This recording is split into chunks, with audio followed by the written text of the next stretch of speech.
Deux projets de loi ont été adoptés aujourd'hui à l'Assemblée nationale. Ils ont été présentés par le ministre d'État, ministre des Affaires étrangères. Ces projets adoptés par la Commission des relations extérieures du Parlement ivoirien portent sur l'utilisation des cours d'eau internationaux et la création du Centre de recherche africain sur le changement climatique. Le témoignage de Victorine Yaoyopoui. On parle de cours d'eau international lorsque celui-ci est en partage avec plusieurs pays. La Côte d'Ivoire en a 12 et elle partage 8 avec ses pays limitrophes, notamment le fleuve Volta avec le Burkina Faso.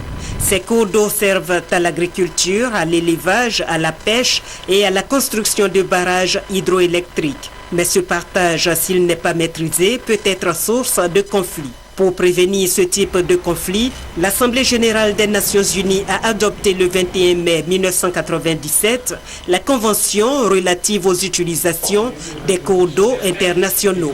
La Côte d'Ivoire a décidé de ratifier cette convention pour d'une part se mettre à l'abri et d'autre part tisser des partenariats avec ses voisins. La Commission des relations extérieures de l'Assemblée nationale vient de donner son autorisation.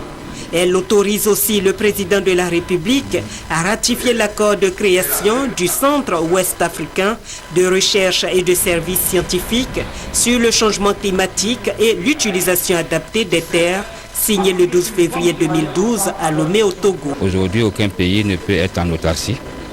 Nous devons faire en sorte de mutualiser nos moyens pour mutualiser les capitaux et faire des investissements qui puissent être le mieux rentable possible pour améliorer la condition de vie de nos populations. Pour que la Convention relative aux utilisations des cours d'eau internationaux rentre en vigueur, elle doit être ratifiée par 35 États. La Côte d'Ivoire est le 34e pays sur le point de la ratifier.